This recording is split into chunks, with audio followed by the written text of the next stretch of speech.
Bom dia, pessoal do sexto ano. Então, na aula de hoje, nós vamos terminar o assunto concordância verbal.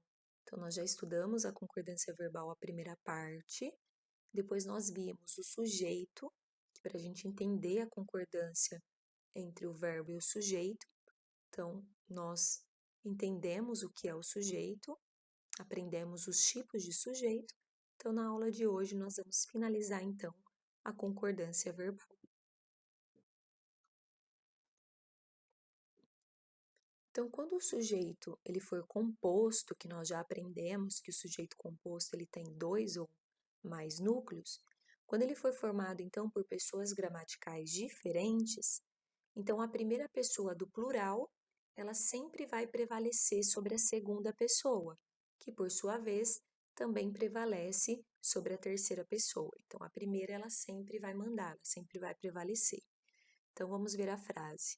Eu e ela sabemos o que aconteceu. Então, eu está na primeira pessoa, enquanto ela está na terceira pessoa. Então, o verbo saber, ele concordou então com a primeira pessoa, ficando no plural, pelo fato de o sujeito ser composto. Então, eu e ela sabemos o que aconteceu. Quem sabe? Eu e ela. Então, nós temos um sujeito composto, ou seja, dois núcleos, eu e ela. Por isso que, então, a primeira pessoa prevaleceu. Então, o verbo ficou na primeira pessoa do plural. Quando o sujeito ele é coletivo, ou seja, quando ele é formado por uma palavra no singular, que representa um conjunto de seres, o verbo também fica no singular. Então, por exemplo, o elenco ficou feliz com os aplausos. Quem ficou feliz com os aplausos? O elenco. Então, eu tenho um sujeito coletivo. Então, nesse caso, o verbo concordou com esse sujeito coletivo, ficando no singular, ficou.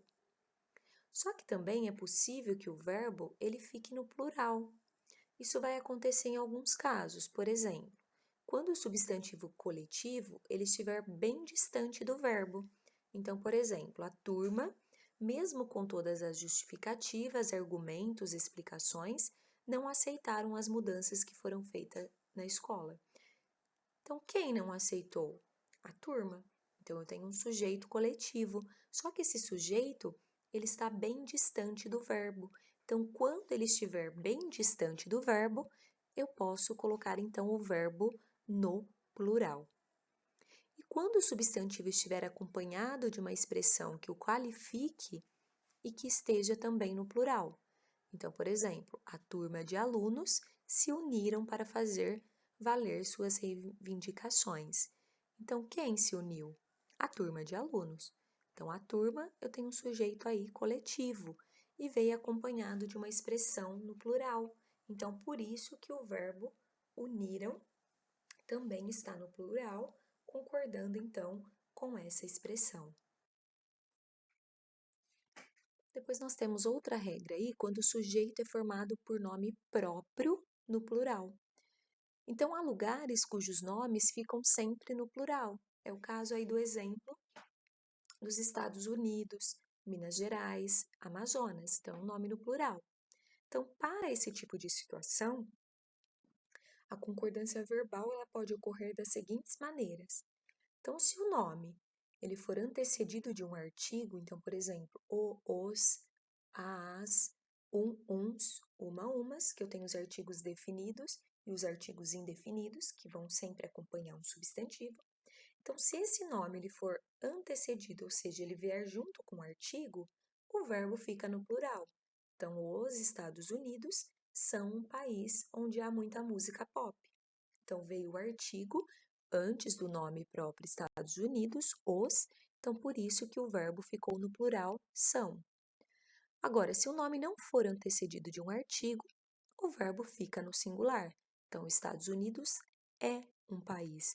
Então, não apareceu nenhum artigo antes do nome próprio, Estados Unidos, então por isso que eu deixei o verbo é no singular. Depois nós temos aí alguns verbos, o dar, o bater e o suar, que ele vai ter aí algumas regras. Então, geralmente, para indicar as horas, nós usamos aí o verbo dar, bater e suar. Então, quando isso acontece, tais verbos vão concordar com a palavra hora, que é considerado aí o sujeito. Então, vamos analisar as frases. Então, deram 2 horas e nada dele chegar. Então, o que aconteceu aí? Deram foi para o plural porque concordou com horas. Bateu 1 hora no relógio da sala. Então, houve a concordância entre o verbo e o sujeito. E soaram 5 horas. Então, 5 horas concordando com o verbo no plural. Só que nós temos aí uma observação. Se numa frase o sujeito do verbo deixar de ser a palavra hora e for outra palavra, o verbo concordará com esse outro sujeito. Então, por exemplo, o relógio deu 5 horas. Então, no caso agora, quem que é o sujeito? O relógio. Então, o relógio está no singular, o verbo também fica no singular. Nós vamos ter alguns casos aqui de expressões um dos que e uma das que. Então, é muito comum a gente construir frases em que há uma dessas expressões. Então, como que vai ser a concordância? Ela pode ser feita de 2 formas. O verbo ficar no plural, então eu sou um dos que mais gostam de assistir às séries. Então, o verbo pode ir para o plural, gostam, ou o verbo fica no singular. Eu sou uma das que mais gosta de assistir às séries. Então, aí eu tenho 2 maneiras, ou no plural ou no singular. As 2 estão corretas. E depois nós vamos ver quando há verbo impessoal. Lembra que nós vimos quando nós temos aí oração sem sujeito, que nós estudamos na outra aula, que nós vamos ter verbos impessoais, que são aqueles que não se referem a nenhuma pessoa gramatical. Então, o verbo impessoal é aquele que não apresenta sujeito. Então, casos de verbo impessoais, o fazer, quando significa tempo transcorrido, então faz 10 anos que não a vejo, então ele não se refere a nenhuma pessoa gramatical, e também haver, quando significa existir, ou tempo passado. Então, haverá muitas pessoas na festa. Há 2 dias que não o vejo. E também verbos que indicam fenômenos da natureza. Nevou bastante ontem. Então, observação, os verbos impessoais, eles ficam sempre na terceira pessoa do singular. Então, o que é o verbo impessoal? Aquele que não se refere a nenhuma pessoa gramatical, ou seja, não vai ter sujeito.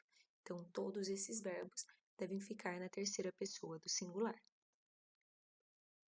E para finalizar a aula, eu gostaria que vocês fizessem a tarefa, então enviasse por e-mail pelo WhatsApp e não esquecessem de colocar então o nome, a série, a data e a disciplina. Qualquer dúvida que vocês tiverem, eu estou à disposição. Então, bom estudo, até a próxima aula.